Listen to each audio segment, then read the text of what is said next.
ಮೊದಲನೇ ಪದ್ಯ ನಾನು ನಿಮ್ಮ ಮುಂದೆ ಓದ್ತಾ ಇರುವಂಥದ್ದು ಕಬಳಿಸುವ ಕ್ರಾಂತಿಕಾರ. ಈ ಪದ್ಯ ಒಂದು ರೀತಿ ತುಂಬ ಸ್ಪೆಷಲ್ ನನಗೆ. ಯಾಕಂದರೆ ನಾನು 9ನೇ ಕ್ಲಾಸ್ ಇದ್ದಾಗ ನಮ್ಮ ಕನ್ನಡ ಮೇಷ್ಟ್ರು ಯಾಕೆ ನೀವು ಮಾತಾಡ್ತೀಯಾ ಹಂಗೆ ಮಾತಾಡ್ತೀಯ ಅಂತ ತುಂಬ ರೇಗಿಸ್ಬಿಟ್ಟು ಹೇಳಿದಾಗ ಆ ತರಗತಿಯಲ್ಲಿದ್ದಂತಹ 80 ಮಕ್ಕಳು ನನ್ನನ್ನು ನೋಡಿ ನಗಾಡಿದ್ರು. ಆದರೆ ಈ ಪದ್ಯ ಕುವೆಂಪು ವಿಶ್ವವಿದ್ಯಾಲಯದಲ್ಲಿ ಅದು ಸಿಲೆಬಸ್ ಆಗಿ ಬಂದಾಗ ಆ ಒಂದು ಖುಷಿ,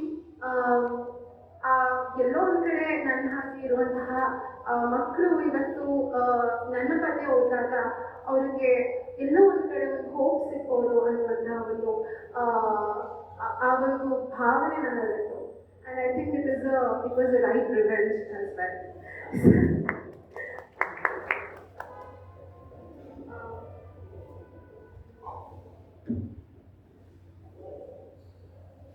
ಚದುರಿದ ಲಿಂಗಗಳಲ್ಲಿ ನನ್ನದೊಂದು ಅಸ್ತಿತ್ವ, ಚದುರಂಗದ ಬದುಕಿನಲ್ಲಿ ನನ್ನದೊಂದು ಪ್ರಾರಂಭ, ಪುರುಷತ್ವದ ಕಾವಲದಲ್ಲಿ ನಾನು ಅದೃಶ್ಯ, ಸ್ತ್ರೀ ತತ್ವದ ಉತ್ಸವದಲ್ಲೂ ನಾನು ಅಲಕ್ಷ್ಯ. ಆದರೂ ಸೃಷ್ಟಿಯ ಸಂಕಲ್ಪದಲ್ಲಿ ನನ್ನದು ಒಂದು ಆ ಮೂರ್ತ ಆ ಸ್ತ್ರೀ ತತ್ವ. ಕಾಡು ತೊರೆಗಳ ನಡುವೆ ಹಸಿರ ಹೂಗಳ ಮಧ್ಯೆ ಸ್ವಚ್ಛಂದವಾಗಿ ಬೆಳೆದ ಮಗು ನಾನು. ಮಗಳಾಗಿ ಹಸಿರಾಗಿ ಹಬ್ಬ ಬಯಸಿದಳು, ಲತೆಯಾಗಿ ಹೂವಾಗಿ ಅರಳ ಬಯಸಿದಳು. ದೇಹವ ಧ್ಯೇಯವ ಯಾರು ಕಂಡಾರು?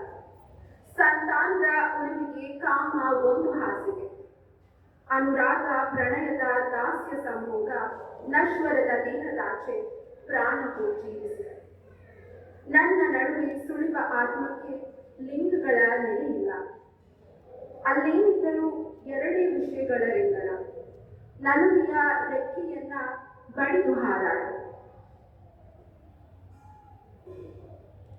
ಇಲ್ಲವಾದರೆ ಪ್ರತೀಕಾರದ ಕತ್ತಿಯೊಳು ಕಾದಾಡು. ಆ ಹಿಂಸೆಯನ್ನ ನಾನೆಂದಿಗೂ ಮೆಚ್ಚಲಿಲ್ಲ. ಕಿವುಚಿದ ಹಿಂಸೆಯ ಕೈಗಳಲ್ಲಿ ಬೆಳೆದವಳು ನಾನು.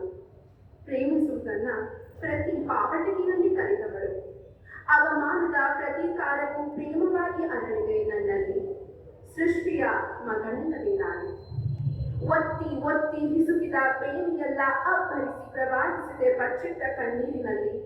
ಒಣಗಿ ಉಸುಕಿದ ಒಳ ಮನಸ್ಸು. ಆದರೂ ಈ ಪ್ರವಾಹದ ಉದ್ರೇಕದ ಹರಿವಿನಲ್ಲಿ ಹಸಿರಾಗಿದ್ದೇನೆ. ಆದರೆ ನಾನು ಪ್ರಕೃತಿಯ ಶಾಂತತೆಯ ಹಸಿರಲ್ಲ. ನನ್ನ ಬದುಕಿನ ಚಿತ್ತಾರದಂಗಳವನ್ನ ಕಿತ್ತುಕೊಂಡನಲ್ಲ. ಸಮಾಜ ಧರ್ಮ ಕಾಯ್ದೆಯನ್ನೆಲ್ಲ ಹೇಳಿದನಲ್ಲ. ಅದೇ ಆ ಕುಹುಕಿ ಜಮೀನುದಾರನ ಭೂಮಿಯನ್ನ ಹಬ್ಬಿಸುವ ಮಜಬೂತಿನ ಕಬಳಿಸುವ ಕ್ರಾಂತಿಕ